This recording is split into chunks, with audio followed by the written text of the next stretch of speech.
एक बार एक गरीब आदमी बड़ी मेहनत से एक एक रुपया जोड़कर एक मकान बनवाता है।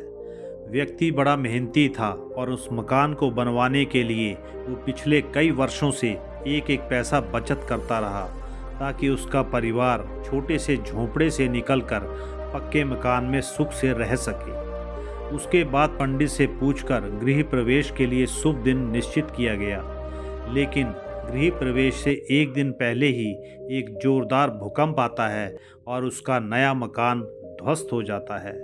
अब जब ये खबर उस व्यक्ति को दी जाती है तो वो दौड़ा दौड़ा बाजार जाता है और वहाँ से मिठाई खरीद कर ले आता है। अब मिठाई लेकर वो घटनास्थल पर पहुँचता है, जहाँ पर काफ़ी लोग इकट्ठे होकर उसके मकान गिरने पर अफसोस जाहिर कर रहे थे और कह रहे थे कि बेचारे के साथ बहुत बुरा हुआ। कितनी मुश्किल से एक एक पैसा जोड़कर उसने ये मकान बनवाया था। अब वो व्यक्ति वहाँ पहुँचता है और अपने झोले से मिठाई निकालकर सबको बांटने लगता है। अब ये सब देखकर सब लोग हैरान हो जाते हैं। उसका एक मित्र उससे कहता है कि कहीं तुम पागल तो नहीं हो गए हो, तुम्हारी जीवन भर की कमाई बर्बाद हो गई है और तुम खुश होकर मिठाई बांट रहे हो। इस पर वो व्यक्ति मुस्कुराते हुए कहता है, मेरे भाई, तुम इस घटना का सिर्फ एक नकारात्मक पक्ष देख रहे हो, इसलिए इसका सकारात्मक पक्ष तुम्हें दिखाई नहीं दे रहा। इस मकान के गिरने का मुझे भी दुख है, लेकिन मुझे इस दुख से ज़्यादा खुशी इस बात की है कि ये मकान आज ही गिर गया। वरना तुम ये सोचो, अगर ये मकान 2 दिन बाद गिरता तो मैं, मेरी पत्नी और बच्चे सभी मर सकते थे। तब सोचो नुकसान कितना बड़ा होता। और अभी मेरे हाथ पैर सही सलामत हैं, इसलिए मकान तो मैं फिर बना लूँगा, लेकिन अगर किसी की जान चली जाती तो क्या मैं वो पैसे से ला पाता? अब उस व्यक्ति की बात सुनकर वहाँ मौजूद सभी दुखी चेहरे मुस्कुरा उठे। वो जान गए कि उस व्यक्ति ने उन्हें कितनी गहरी बात बड़ी सरलता से समझा दी है। तो दोस्तों, ये कहानी हमें एक महत्वपूर्ण शिक्षा देती है। जीवन में सुख दुख सिक्के के 2 पहलू जैसे आते जाते रहते हैं।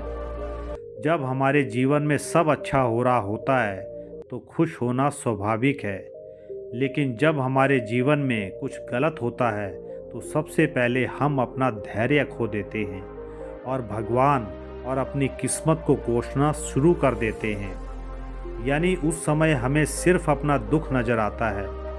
दोस्तों, इस समय अंतर आता है सोच का, यानी सकारात्मक सोच और नकारात्मक सोच। यदि हम यहाँ नकारात्मक दृष्टिकोण से सोचें तो हम बड़ी आसानी से नकारात्मकता का शिकार हो जाते हैं और चीज़ें खुद ब खुद खराब होने लग जाती हैं।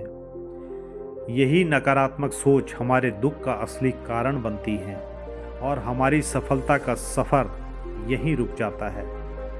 इसलिए दोस्तों, यहाँ पर सबसे ज़रूरी बात यह है कि अगर आप किसी दुख या परेशानी की वजह से दुखी हो तो सबसे पहले अपनी सोच को सकारात्मक रखो। और अगर आप सच्चे और परिश्रमी व्यक्ति हो और अपने लक्ष्य के लिए मेहनत करना जानते हो तो इन असफलताओं के सकारात्मक पक्ष को देखने की कोशिश करो। बस धैर्य रखो और मेहनत करते रहो। ठीक जैसे ऊपर कहानी में, वो व्यक्ति गरीब जरूर था, लेकिन वो बड़ा मेहनती भी था। अपनी मेहनत की कमाई खाक हो जाने के बाद भी वो खुश था, क्योंकि वो इस घटना के सकारात्मक पक्ष को भली भांति जानता था। इसलिए दोस्तों, हमेशा सकारात्मक रहो। सुखी होने पर घमंड ना करो और दुखी होने पर ये याद रखो कि जैसे सुख हमेशा टिका नहीं रहा, ठीक वैसे ही ये दुख भी नहीं रहेगा। ना सुख हमारे हाथ में है और ना दुख, और जो हमारे हाथ में है ही नहीं उस पर ध्यान क्यों देना।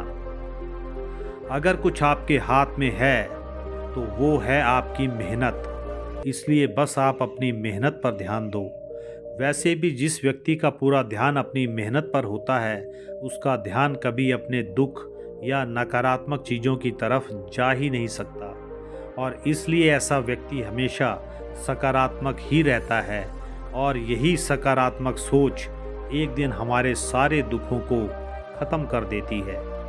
दोस्तों, उम्मीद है आपको इस कहानी से बहुत कुछ सीखने को मिला होगा।